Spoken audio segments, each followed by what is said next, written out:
आज का हमारा फर्स्ट क्वेश्चन है ये। अब यहाँ से हम शुरुआत करेंगे। देखिए कि हाल ही में चर्चा में रही अंत्योदय श्रमिक सुरक्षा योजना का शुभारंभ जो है वो यहाँ पर कब हुआ था। अब आपको बताना है 8 अगस्त 2024 को, 8 जुलाई 2023 को, 1 अप्रैल 2025 को या फिर 5 अप्रैल 2025 को। क्या यहाँ पर जो है करेक्ट आंसर होगा ये आपको बताना है। फटाफट से बताएंगे क्या होगा। पहली बात तो देखो, पहली बात तो मैं एक बात बताओ, ये आखिर चर्चा में क्यों रही, कुछ तो रीजन होगा। तो बिल्कुल अभी हाल ही में आप सभी बच्चों को पता है कि 1 मई को मनाया गया था कौन सा, तो आपने कहा कि मैम 1 मई को मनाया गया था श्रम दिवस। कौन सा दिवस मनाया गया था? लेबर डे मनाया गया था, चूंकि 1 मई को लेबर डे मनाते हैं। तो इसी अवसर पर क्या किया है, जो इंडिया पोस्ट पेमेंट्स बैंक है ना, उसने क्या किया, श्रमिकों के कल्याण के लिए जो है एक योजना जिसका नाम है अंत्योदय श्रमिक सुरक्षा योजना की जो है अपनी प्रतिबद्धता दोहराई। तो इस कारण से ये वापस से चर्चा में आ गई। कौन सी स्कीम? तो आपने कहा अंत्योदय श्रमिक सुरक्षा योजना। अब क्यों चर्चा में रही ये तो आपसे नहीं पूछेगा। अब हम चलते हैं इसके बैकग्राउंड की तरफ कि आखिर इस योजना की शुरुआत कब की गई थी, किसने की थी और कहां से की थी और कब की थी। ठीक है, तो अब देखिए बात करते हैं अंत्योदय श्रमिक सुरक्षा योजना की। तो सबसे पहले तो दिमाग में आना चाहिए कि मैम आखिर इसकी शुरुआत कब की गई थी। तो दिमाग में छाप लो कि मैम इसकी शुरुआत जो की गई थी वो आपके 8 जुलाई 2023 को की गई थी। कब की गई थी? 8 जुलाई 2023 को की गई थी। और मैम कहाँ से? तो आपने कहा कि देखो मैम सबसे पहले हमारे जो गुजरात के सीएम जो है ना, गुजरात के हमारे जो मुख्यमंत्री जी जो हैं, इन्होंने की थी खेड़ा गुजरात से सबसे पहले अंत्योदय श्रमिक। मैम एक बात बताओ, मतलब ये कह रहे हैं कि आखिर कौन से श्रमिकों के लिए की थी। तो अगर आपको दिमाग में ये भी रखना है तो आप कह देना कि मैम देखिए जो असंगठित क्षेत्र के जो श्रमिक होते हैं ना, असंगठित क्षेत्र के जो श्रमिक हैं उनके लिए जो है इस योजना की शुरुआत की गई थी। दूसरा इंपॉर्टेंट क्वेश्चन हो गया मैम, और इसमें क्या कर सकते हैं? मैम कैसी है? सबसे सस्ती और दूरदर्शी बीमा योजना है। मतलब है कैसी? तो आपने कहा मैम जब सुरक्षा दे रहे हैं तो इसका मतलब ये कैसी हो जाएगी, ये एक प्रकार की मैम बीमा योजना हो जाएगी। कैसी होगी? बीमा योजना हो जाएगी। आप तो हमको ये बता दो कि इस योजना को लाने के पीछे कारण क्या रहे, या मैं कहूँ इस योजना के प्रमुख उद्देश्य क्या रहे। तो आपने कहा कि मैम देखिए ये जो असंगठित क्षेत्र के जो श्रमिक हैं इनको व्यापक कवरेज और इनको सुरक्षा प्रदान करने के उद्देश्य से ही क्या किया गया था, अंत्योदय श्रमिक सुरक्षा योजना जो है लाई गई थी। मैम आप हमको ये और बता दो कि आखिर इस योजना का संचालन कौन करता है, या मैं कहूँ कि इस योजना का क्रियान्वयन किसके द्वारा किया जाता है। तो आप कहेंगे इंडिया पोस्ट पेमेंट्स बैंक, है ना। अगर आपसे पूछे कि इस योजना का क्रियान्वयन कौन करता है तो आप कह देना कि मैम ये तो हमने आपसे पहले ही सीख लिया था, कौन करता है, इंडिया पोस्ट पेमेंट बैंक, है ना। तो ये जो है आपकी क्या हो जाएगा, आप कहोगे कि मैम इसको एग्जीक्यूट करने का काम जो है वो करता है पोस्ट पेमेंट्स बैंक जो है यहाँ पर करता है। इसमें कोई दोहराई नहीं है। मैम अगर इसका कोई भागीदार देश आपसे पूछ ले, कमेंट में पढ़ूंगी है ना, पहले मैं समझा देती हूँ थोड़ा सा। चलिए, आखिर इस योजना का कोई भागीदार आपसे पूछे तो ध्यान रखेंगे जैसे आपके टाटा AIG जनरल इंश्योरेंस हो गया, है ना, जैसे न्यू इंडिया इंश्योरेंस हो गया, आलियान जनरल इंश्योरेंस हो गया, और इसके अलावा स्टार्ट हेल्थ इंश्योरेंस हो गया। ये सारे के सारे क्या हैं, इस योजना के भागीदार देश हैं। क्या है, इस योजना के जो है भागीदार देश है। अब हमसे यहाँ पर क्वेश्चन पूछा गया था कि देखिए मैम शुरुआत कब हुई थी, तो हमने कह दिया कि शुरुआत जो है वो आपके 8 जुलाई 2023 को हुई थी। कब हुई थी? 8 जुलाई 2023 को हुई थी। और अब यहाँ पर एक योजना जो काफ़ी चर्चा में रही है तो मैं बता देती हूँ कौन सी है, लाड़ो प्रोत्साहन योजना। जो मेरा मन करता है मैं आपको तब बता देती हूँ क्योंकि काफ़ी चर्चा में रहती है। अब योजना की बात चली रही है और उसमें ऑप्शन में दे रखा है डेट, तो इसको भी डिस्कस कर लेते हैं कि मैम लाड़ो प्रोत्साहन योजना की बात करेंगे। फटाफट से कमेंट बॉक्स में छाप दो कि मैम यहाँ पर इसकी शुरुआत कब की गई थी, तो आपने कहा कि मैम ये तो अब आपने याद करवा दिया है। अब हम सारे बच्चों को पता है कि अगर आपसे शुरुआत पूछे, है ना, अगर आपसे शुरुआत पूछे तो आप सिर्फ इतना सा कह देना कि इस योजना की शुरुआत जो है 1 अगस्त 2024 से की गई थी। मैम अगर आपसे कोई मंत्रालय पूछे तो मैं क्या कहूँ, तो आप कह देना कि मैम मंत्रालय कौन सा है, महिला एवं बाल विकास मंत्रालय। कौन सा हो जाएगा, महिला एवं बाल विकास मंत्रालय हो जाएगा। अगर आपसे पूछे कि ये किसका संशोधित रूप है, तो आप कह देना कि देखो मैम ये भी आपने बता रखा है कि 2016 में एक योजना चलाई गई थी, कौन सी, जिसका नाम हुआ करता था राजश्री योजना। अब इस राजश्री योजना के तहत क्या होता था, 6 किस्तों में, कितनी किस्तों में, 6 किस्तों में जो है राशि दी जाती थी। कितनी, तो आपने कहा 50,000 की राशि दी जाती थी। कितनी, 50,000 रुपए की राशि दी जाती थी। ठीक है मैम, लेकिन यहाँ पर अब जो है जो लाड़ो प्रोत्साहन योजना चलाई गई, भाई संशोधित रूप तो किसका है, तो आपने कहा कि देखो मैम संशोधित रूप तो हो जाएगा किसका, तो आपने कहा संशोधित रूप तो हो जाएगा राजश्री योजना का। लेकिन आखिर इस योजना का जो है लक्ष्य क्या था, क्या उद्देश्य रहा था, तो आपने कहा कि देखो मैम समाज में जो है लिंग भेद बहुत ज़्यादा चलता है सोसाइटी में, कि ये लड़का है ये लड़की है।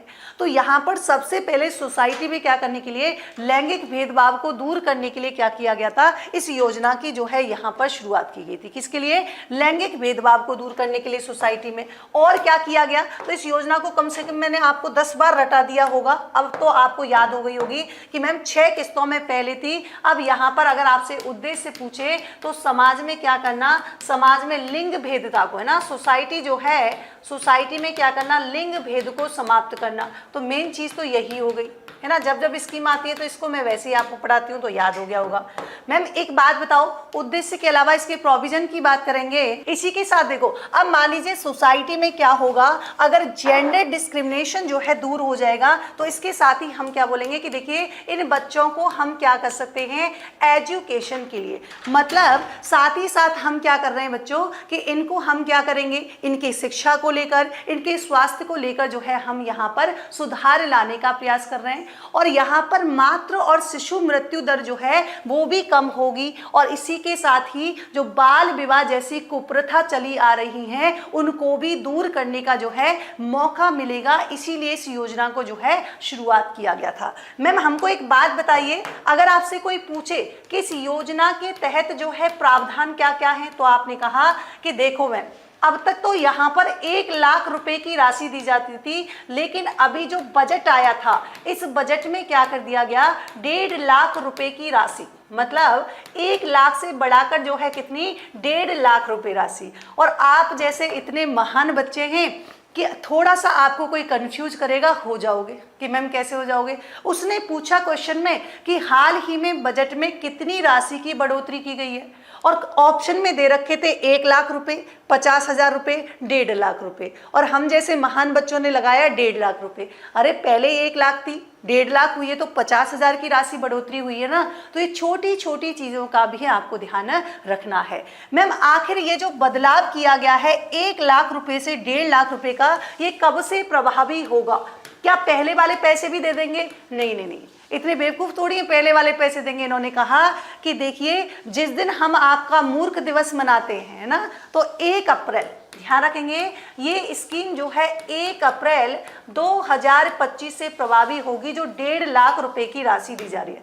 मैम अब हमको ये भी बता दो थोड़ा कि ये राशि कैसे कैसे मिलेगी। मान लीजिए किसी के बच्चा हो और उसको लग रहा हो कि भाई मुझे भी पैसे चाहिए, तो इसमें कंडीशन भी है।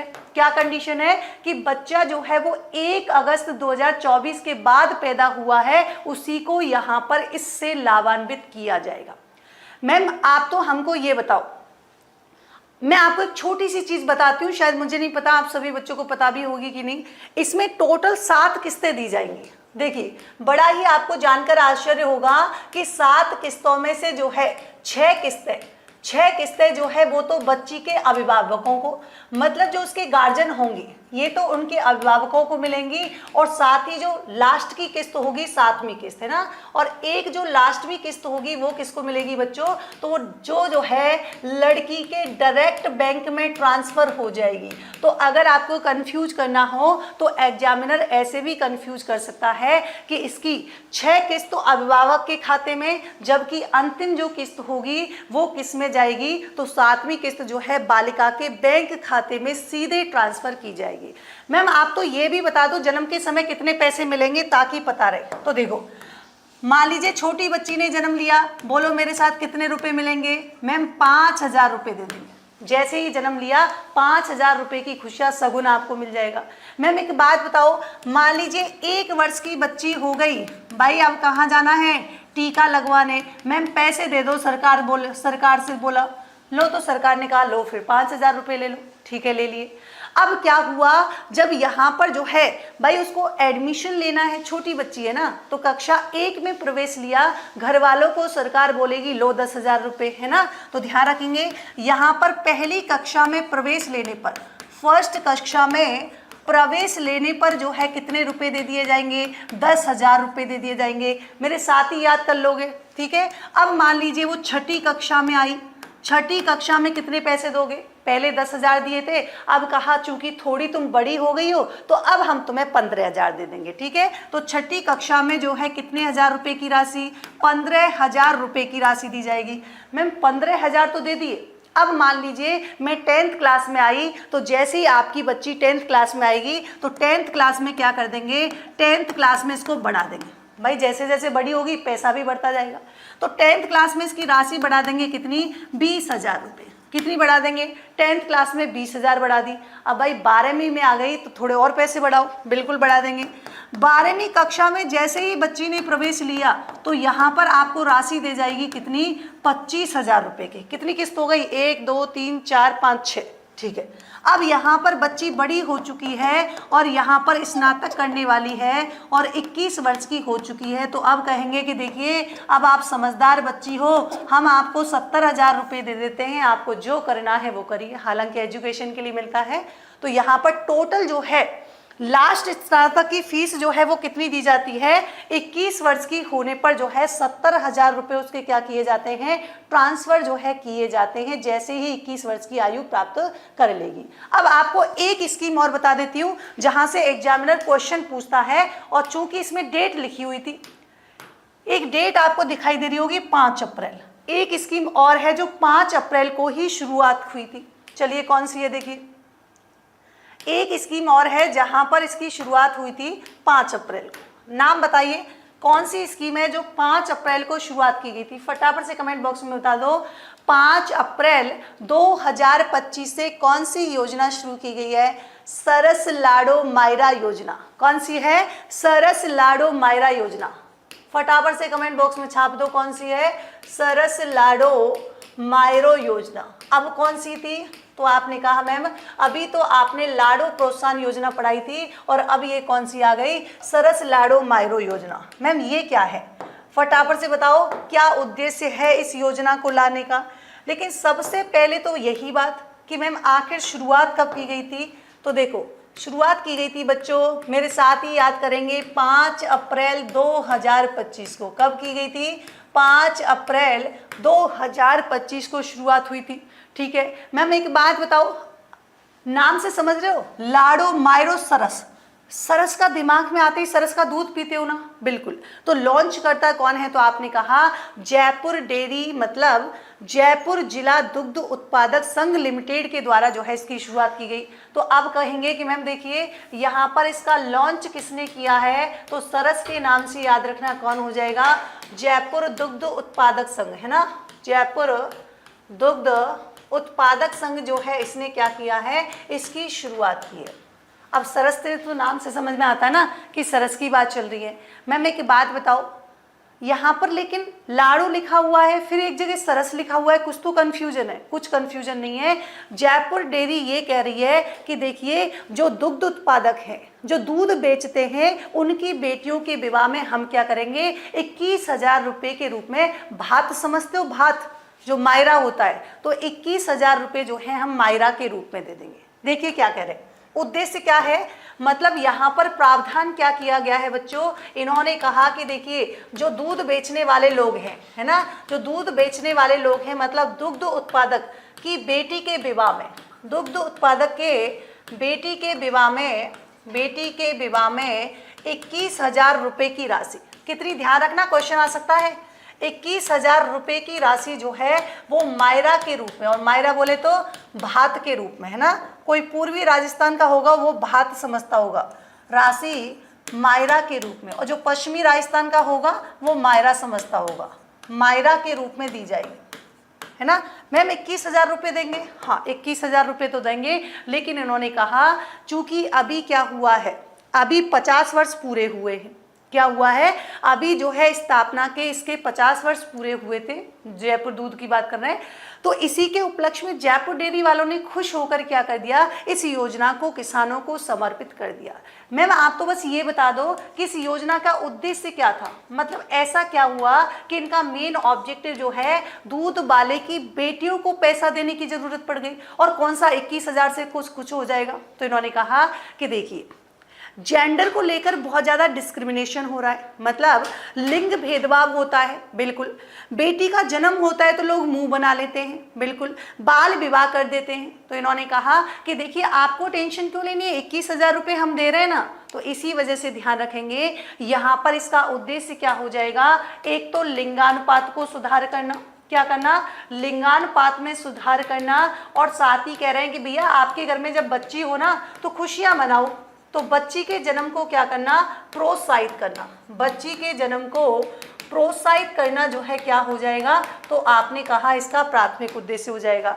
मैम एक बात बताओ, उद्देश्य ठीक है समझ में आ गया, अब आपसे मैं कहूं कि राजस्थान सहकारी डेयरी फेडरेशन जहां से क्वेश्चन आता है तो फटाफट से बता दो, अगर आपसे मैं क्वेश्चन पूछ लूं, यहां पर लिख देती हूं राजस्थान डेयरी फेडरेशन, फटाफट से बता दो कब स्थापना की गई थी, राजस्थान डेयरी फेडरेशन संघ की स्थापना कब की गई थी, फटाफट से बता दो कमेंट बॉक्स में, फटाफट से बता दीजिए कि भाई आखिर ये डेयरी जो है, ये डेयरी फेडरेशन संघ जो है कब आपके शुरुआत की गई थी, यहाँ से भी क्वेश्चन आ जाता है। मैम देखो 1965 का एक एक्ट हुआ करता था, राजस्थान सहकारी सोसाइटी अधिनियम 1965, उसी एक सोसाइटी के रूप में पंजीकृत किया गया था राजस्थान सहकारी डेयरी फेडरेशन को, वो भी 1977 में। कब किया गया था, 1977 में किया गया था। और एक्ट कब का है,